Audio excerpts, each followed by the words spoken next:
안녕하세요. 고2 송혜민입니다. 혹시 여러분들은 스톡홀름 증후군에 대해 들어보신 적 있으신가요? 네. 스톡홀름 증후군은 자신보다 큰 힘을 가진 사람이 자신의 목숨을 위협하는 상황에서 가해자에게 공감하거나 긍정적인 감정을 느끼는 현상을 말합니다. 이러한 현상을 왜 스톡홀름 증후군이라고 부르는지 그 유래를 알아보도록 하겠습니다.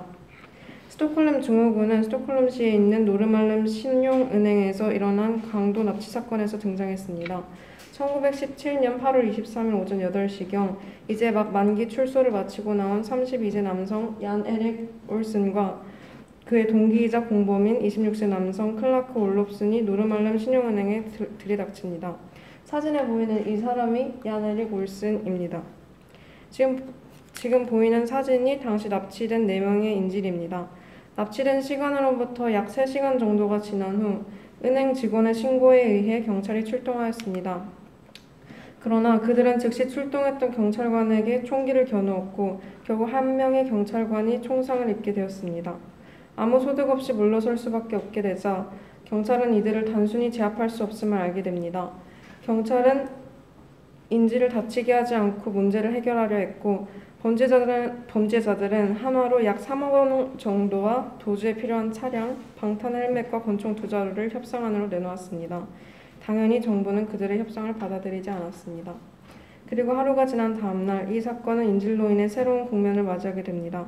계속해서 협상을 시도하던 도중 유독 납치 시점에서부터 불안 증세를 보이던 인질 중 한 명인 A가 나는 경찰이나 국가의 품보단 그와 함께 있을 때가 더 안정적이고 평화롭다. 오히려 경찰이 더 비협조적이며 비인도적인 수사 방식과 태도로 임하고 있다. 라며 범죄자들에게 깊이 동화된 모습을 보여줍니다. 이로 인해 정부는 회의를 거듭한 후 강도들에게 도주 차량을 제공하겠다며 협상안을 내놓지만 그들은 거부하며 협상이 결렬됩니다. 또한 이 시기에는 선거가 한창이었는데 당시 총리였던 올로프 팔메는 선거운동을 중단하고 사건 해결에 매달렸습니다. 인질과 팔메 총리의 전화 내용이 있다고 하여 그 내용을 지금부터 한번 재현해 보도록 하겠습니다.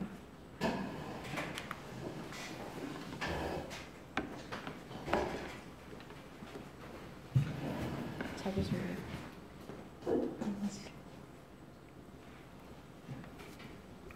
인질이고 강도입니다. 안녕하세요, 인질입니다. 안녕하세요, 변재입니다. 강도가 잡아줘. 포박해줘. 그 정도.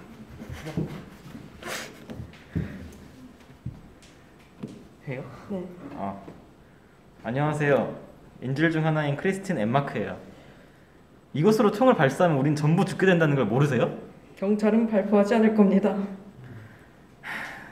저와 엘리자벳과 클라크 은행 강도를 그냥 놔두세요. 돈과 권총 2장을 챙기가 한 후 그냥 보내달라고요. 권총은 왜지요? 경찰과 싸워야죠. 경찰의 진압에 반대한다고요? 정말 짜증나게 하시네요. 불안하다고요. 문제를 얼른 해결하든지 아니면 여기 와서 대신 인질이 되든지 하라고요. 끊어요 그냥. 감사합니다. 네. 이처럼 인질들은 범죄자에게 감정적으로 동화된 모습을 보였고 이러한 사례는 전무했기에 사회적으로 큰 이슈가 되었습니다. 통화 이후 납치 4일차가 되던 시점 인질의 적극적인 구조 요청으로 인해 경찰들이 출동하였고 공범 클라크와 긴 시간 대치 후 6일 만에 이 사건은 막을 내리게 됩니다.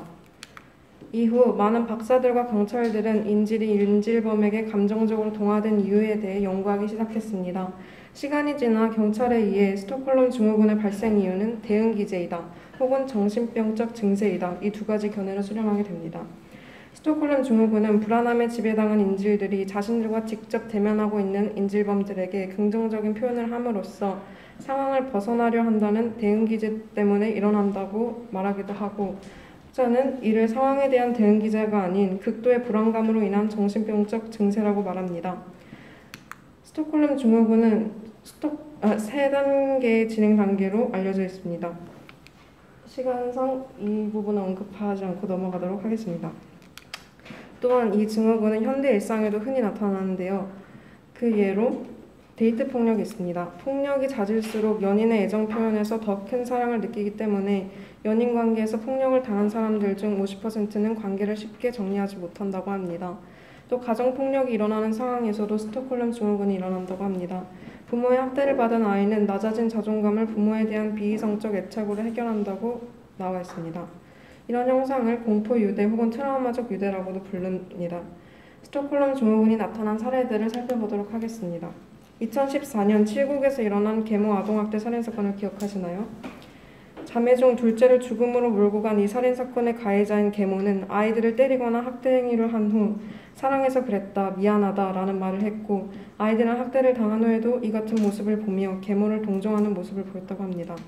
또 모 방송에서는 피아동들과 같은 나이대의 초등학생들을 두 그룹으로 나누어 시험 문제를 풀게 하고 한 그룹에는 시종일관 친절한 선생님을, 한 그룹에는 내내 불친절하다가 마지막 문제를 풀 때에만 친절히 도와주는 선생님을 배정해 실험을 했다고 합니다. 그 결과 마지막 순간에만 친절했던 그룹에서 선생님의 호감도가 더 높게 나왔습니다. 전문가들은 이 역시 스톡홀름 증후군의 심리라 발표했습니다. 무전유죄? 를 외쳤던 지강원의 인질극에서도 스톡홀름 증후군이 나타났습니다. 당시 잡혀있던 인질들은 지강원과 일당들에게 계약 동거를 약속했으며 그들이 죽을 때의 눈물을 보이며 막으려 했다고 알려집니다. 이 외에도 군중이 범죄자에게 동화된 사례들이 몇 있습니다. 지금까지 설명한 스톡홀름 증후군과는 반대되는, 그러니까 인질범이 인질에게 동화되어 공격적인 성향을 누그러뜨리는 현상으로는 리마 증후군이 있다고 합니다. 참고하시면 좋겠습니다. 발표를 준비하는 도중 안타까운 사연을 가진 범죄자가 나오는 뉴스를 보며 동정심을 가졌던 경험이 생각났습니다. 그때의 경험은 아마 스톡홀름 증후군이 나타난 것이었던가 봅니다.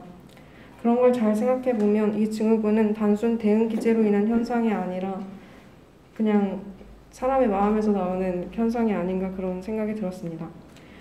그리고 스톡홀름 증후군은 인질극과 같이 특별한 상황에서만 일어나는 것이 아니기 때문에 순간의 감정이나 분위기 등에 동화되어 그른 것을 옳다고 여기거나 지지하는 일이 없도록 조심해야겠다고 생각했습니다. 발표를 들어주셔서 감사합니다.